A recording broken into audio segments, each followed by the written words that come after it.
안녕하십니까. 4.10 총선 격전지를 중심으로 총선 판세를 읽어드리는 4.10 총격전 선거 D-28일에 인사드립니다.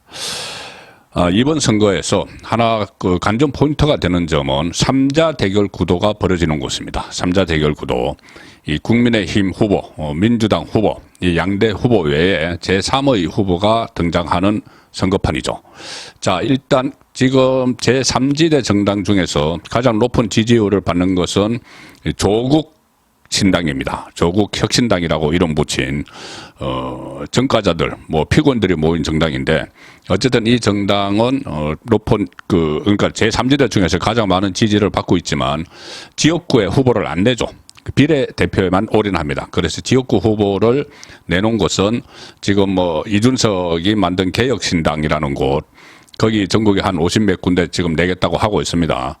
그리고 이 이낙연의 새로운 미래, 새로운 미래는 이 호남을 중심으로 지금 후보를 낼 태세죠. 그리고 정의당, 녹색 정의당도 후보를 낼 거고 또 무소속 후보도 나올 수가 있죠. 자, 그러면 이 제3자 대결 구도가 치러지는 곳에서 어떤 영향을 미칠 것인가. 제3의 후보가. 일단은 지금 만들어지는 제3지대 정당들이 전부 다 민주당 계열입니다. 물론 이준석은 이 국민의힘 당대표까지 지냈죠. 그렇지만 이미 좌파로 전향을 했습니다. 이낙연과 손잡을 때부터. 지금은 헤어졌지만은. 그래서 지금 그쪽에 가 있는 이원욱, 양향자, 금태섭 전부 민주당이죠. 심지어 정의당 출신 류호정까지 가 있습니다. 자, 그래서 일단은 민주당 지지자들이 제3지대에 어느 정도 표를 주면은 특히 수도권에서 국민의힘 후보가 유리해집니다. 상당히 유리해집니다. 수도권은 어떤 때는 몇천 표 차이로 표가 갈리죠. 그런데 이 좌파 성향의 제3지대 정당이 한 3% 정도 가져간다면은 국민의힘 후보들에게 큰 도우미 역할을 하게 되는 거죠. 도우미 역할. 자, 그래서 그런 상황들이 지금 일부 조사에서 나타나고 있습니다.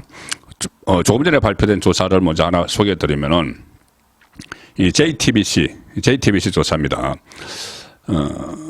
JTBC가 여론조사 기관 메타보이스에 의뢰해서 조사한 결과인데 정치 1번지 서울 종로, 여기 지금 현역은 국민의힘 최재형 의원이죠. 다시 공천을 받았습니다. 이낙연 대표가 지난 대선 때 의원직을 내려놓으면서 보궐선거에서 들어가서 이번에 다시 공천을 받았는데 감사원장 출신입니다. 그런데 이 민주당은 이번에 이 종로 지역에 노무현 전 대통령이 사위, 곽상은 변호사를 단수 공천을 했죠. 그래서 감사원장 출신 최재형 대 변호사 곽상은, 노무현의 사위 곽상은, 이 대결이 지금 펼쳐지게 됐습니다. 자, 그런데 이 맞대결에 끼어든 제3의 후보가 누구냐 하면은 개혁신당, 이준석의 개혁신당의 금태섭입니다. 금태섭 전 의원. 민주당 출신이죠. 원래는 안철수와 같이 시작을 했는데 민주당 출신 금태섭이 개혁신당 간판을 달고 여기에 나갔습니다. 자, 그러면 지지율이 어떻게 됐을까? JTBC 결과입니다. 여론조사. 곽상원이 39%, 민주당 곽상원이 39%, 국민의힘 최재형이 33%. 자, 6%포인트 차, 오차 범위 안에 있지만 어쨌든 6%포인트가 차이가 나죠. 이 민주당 곽상원 39대 국민의힘 최재형 33. 조금 불리합니다. 그런데 이 상황에서 이 금태섭이 끼어들면은 금태섭이 몇 %를 받았냐? 금태섭이 받은 표는 딱 4%입니다. 4%. 지금 개혁신당의 지지율이 한 3% 이 정도 나오죠. 4% 받았습니다.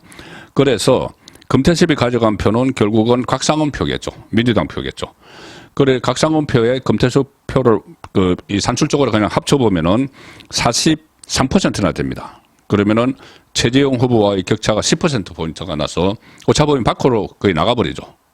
그런데 이게 금태섭이 4%를 가져가 주기 때문에, 최재형의 도우미 역할을 하고 있다. 그런 분석이 가능합니다. 지금 총선 아직 한 달도 안 남았습니다. 이 상황이 계속되면은 이 표가 그대로 흘러갈 가능성이 점점 더 높아지는 거죠. 시간에 가까울수록. 그러면 최재형은 원래 10%포인트를 쫓아가야 되는데 현재 상황에서는 한 6%를 뒤지고 있다. 그리고 금태섭이 좀 더 득표를 해주면은 당선은 안 되죠. 다른 것도 다 마찬가지입니다.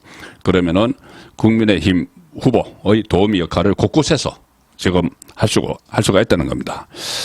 자, 사례를 하나 더 들어드리죠. 오늘 아침에 제가 전해드린 MBC 코리아 리서치 여론조사입니다. 여기서 서울 동작을과 함께 그 동작을 상황을 제가 전해드렸고, 경기도 분당갑 여론조사를 했죠. MBC 코리아 리서치가. 경기도 분당갑을 보면은 여기에 국민의힘 안철수가 등장을 합니다. 안철수가 출마를 하고, 민주당은 이광재, 노무현의 오른팔이라고 했던 이광재가 출마를 합니다.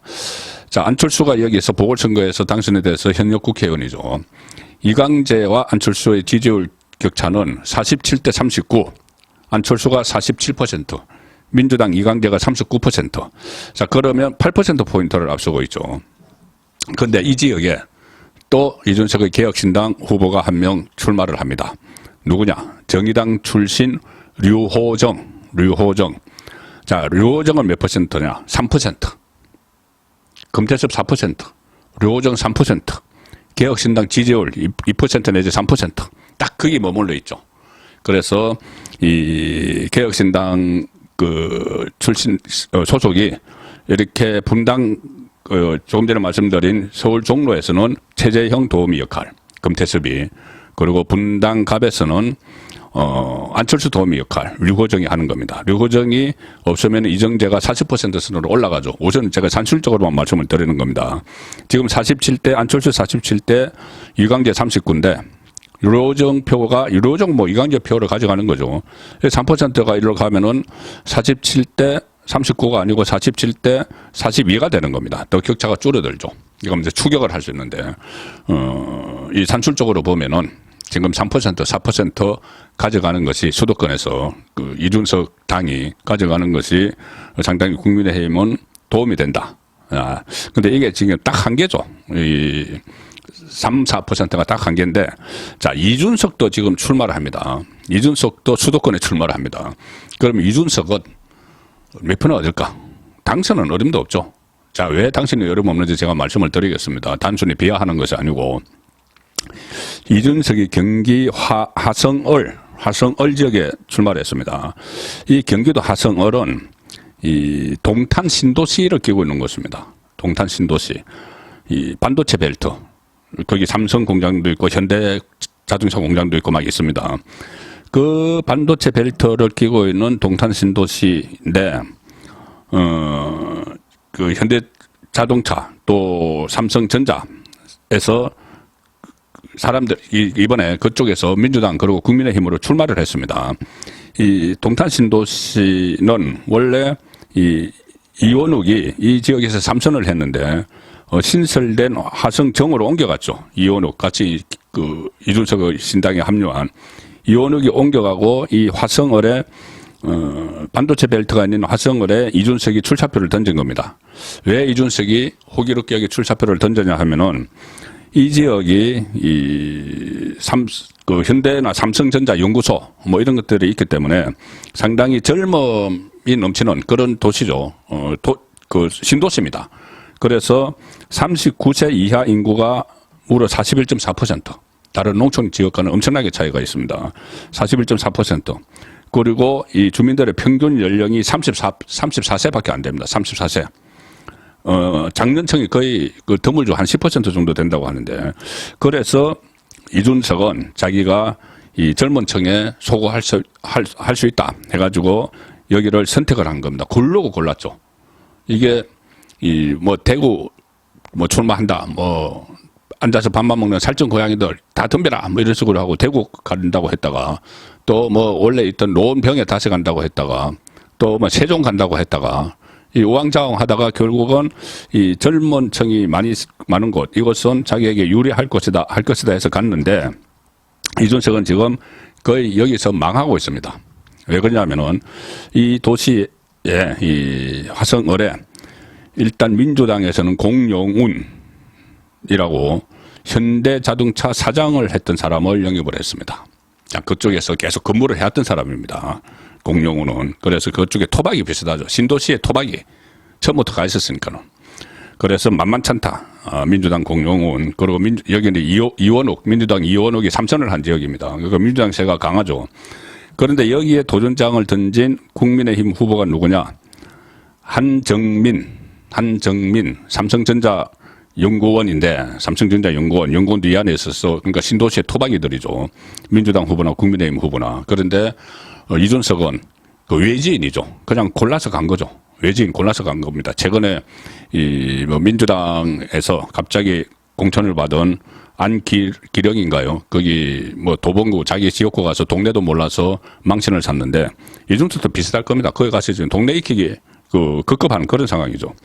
그리고 이준석은 여기서 자기가 젊으니까 경쟁력이 있다. 젊은 유권자들이 많으니까 해서 출마를 했는데 자 한정민 후보 국민의힘 삼성전자 연구원 출신 한정민 후보 이준석과 1살 차이입니다.